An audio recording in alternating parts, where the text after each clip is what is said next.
Good afternoon to everyone. I think we started the game quite well.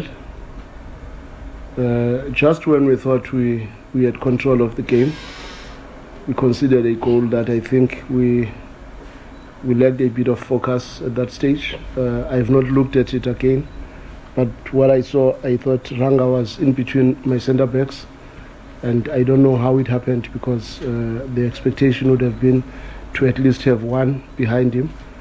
And it was unfortunate for us to concede that early goal. But like I always say, every cloud has a silver lining, because it is also nice to get a dress rehearsal of a game like this where you are trailing against such a big crowd, against a team that is also doing well at that time, but you are able to keep your feet on the ground. Because I think immediately after we conceded, we then took control of the game again and exploited a lot of possibilities in between the lines. But I think the moment we started to use our width, that's when the game started to open up. I think Tesh is the one who created the first moments with runs on the outside and forcing Miguel into a foul, and Chapel on the other side. Then we had Ike was consistently a threat behind their defense, and that's when we started to look like we can score anytime. And fortunately we managed to score what I think were very, very good goals from very good movements and dominance at that time. Then the second half, I think we also started quite well, but now we were forced into too many shapes and systems because the opposition was beginning to throw everything.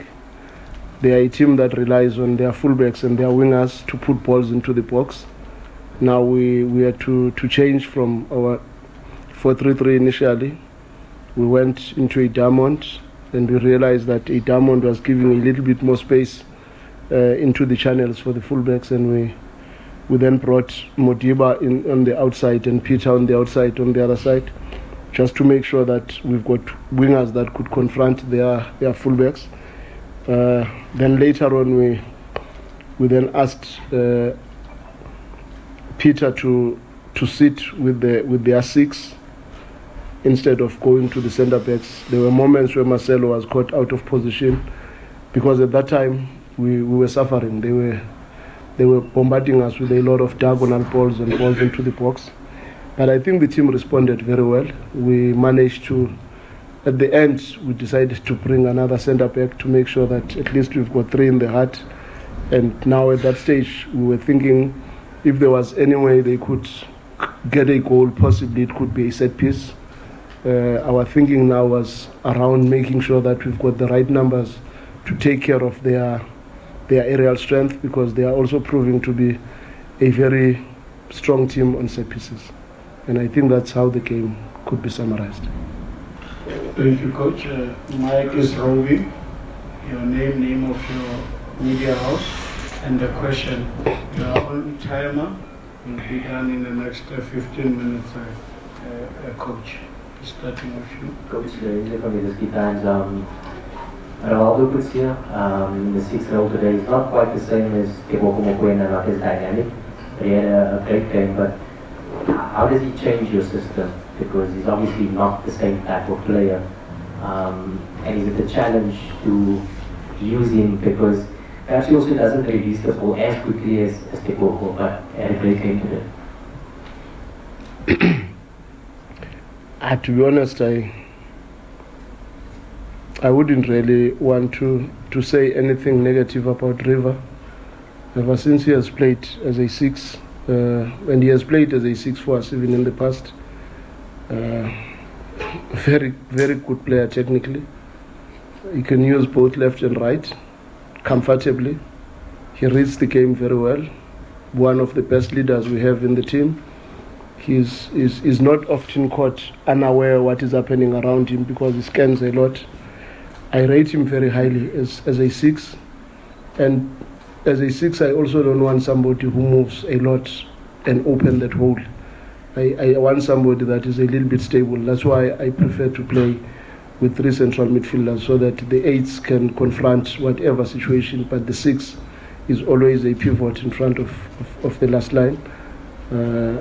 Tevza is a very good player, but he might also even help us as an 8, because his dynamism, his ability to score, his aggression might be even more important for us going forward. But he's also a very good 6 for us. But make no mistake, Rivaldo technically is one of the best players I've ever worked with. So I will always have him in my thoughts, because I believe he's very good in his space. But you cannot even compare the 2 players, because they are also, their profiles are very different. Germany from East 24, the side coach. You've previously said that it's good for SA football to have the big 3 doing well, because it also rubs off on the national team. What do you make of, in terms of having faced Chiefs now, what do you make of the strides that the team seems to have made this season in the first 3 games compared to what they were last season? To be honest, I think the team looks very good. It looks refreshed, it looks energized, and the structure that Coach Nabi is playing with, it's very potent. It's very difficult for teams to really understand, because he has that front 3 that is cheating, and he's got the 4 in the midfield with the 2 central midfield or 2 pivots, and he uses Duba on one side, and he uses the front 3 up there, and Frosler would push a little bit.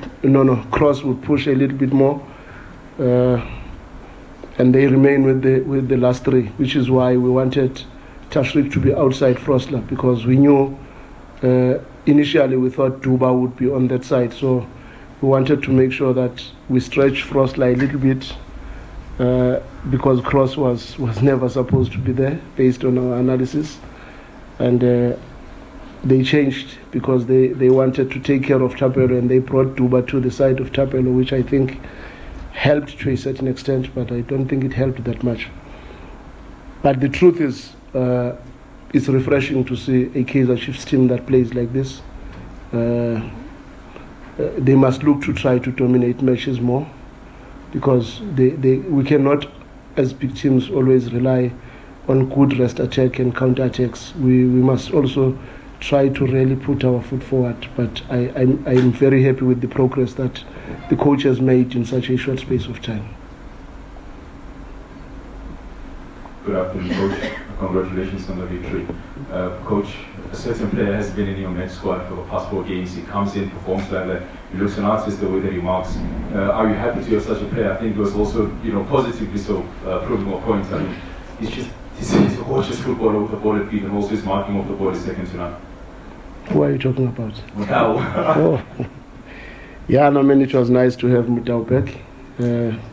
Like I said even before, but they are still going to come back and help us a lot.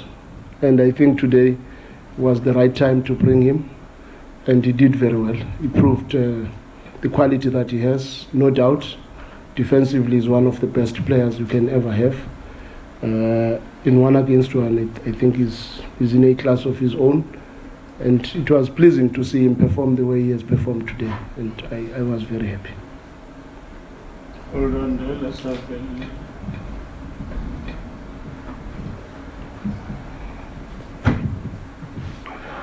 Evening, Coach. Bill from the ABC here. Congratulations on the victory, Coach.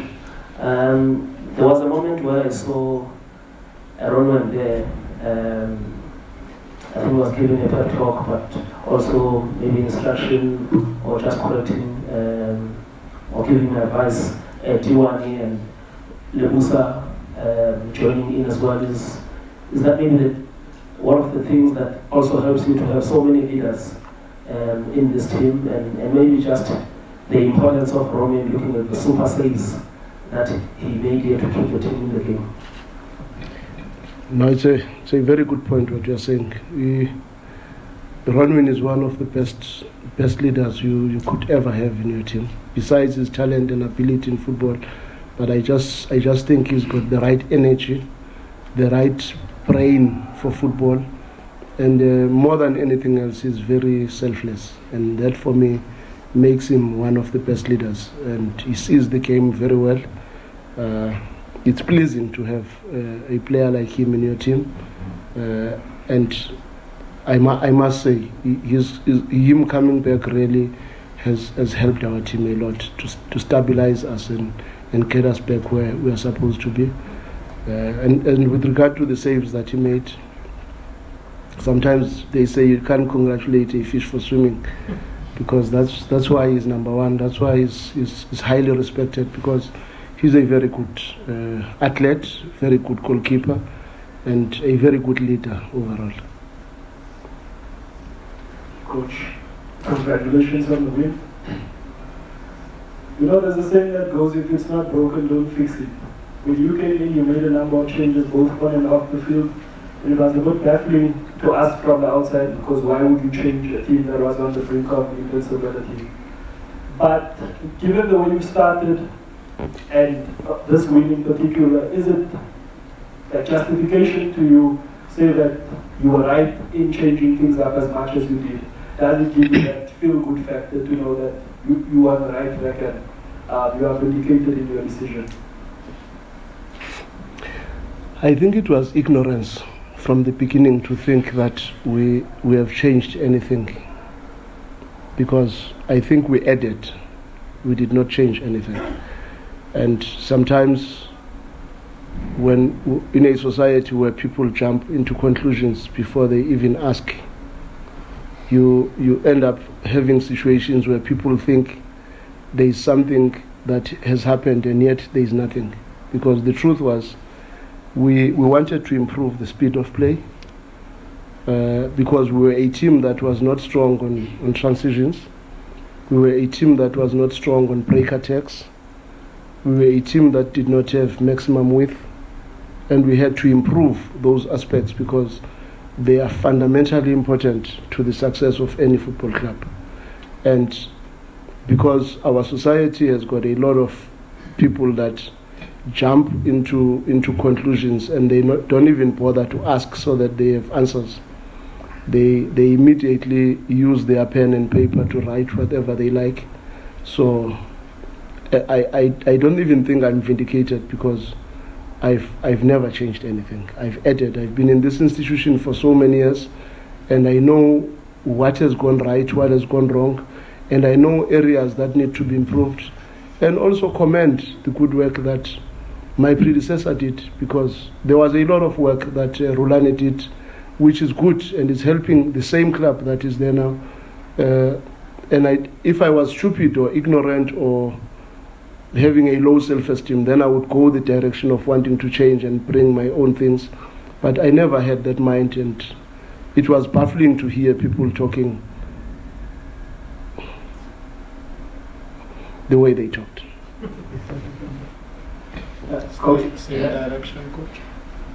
What did you make of your team's control, especially in the second half? I think maybe the last 35, especially after you subbed off Temba and Lucas. And in terms of Kaizer Chiefs, how positive they were towards the dying stages. Is that something that maybe caught you off guard, surprised you, given when you look at the first two matches where they were very, very strong in the first half, but not so much in the second half?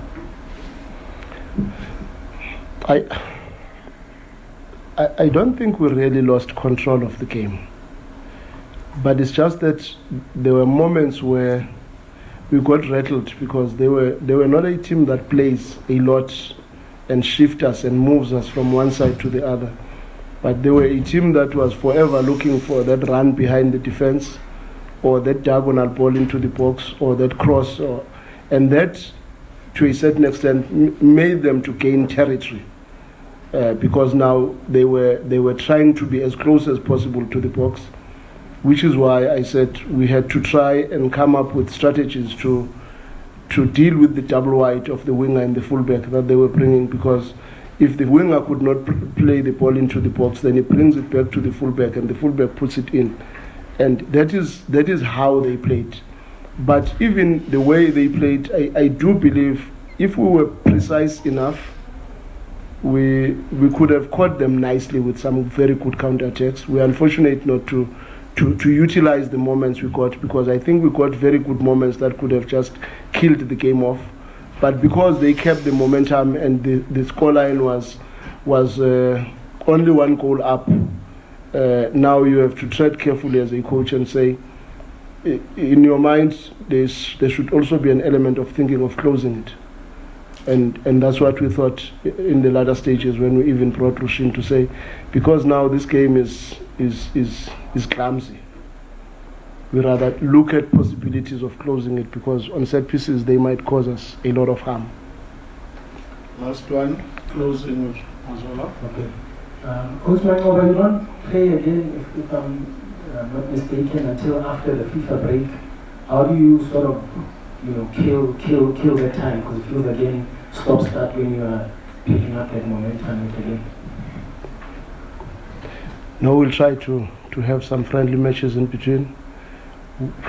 It's a bit unfortunate, because we did think it would have helped us to play in the week of the Nedbank Cup final, so as to alleviate pressure on our side. But unfortunately, it did not happen. But we also use these FIFA breaks to give our players a little bit of a breather, because we know the schedule ahead is going to be very tough. But we will have to play at least 2 friendlies. Congratulations, Mamelodi Sundowns, Coach Manqoba.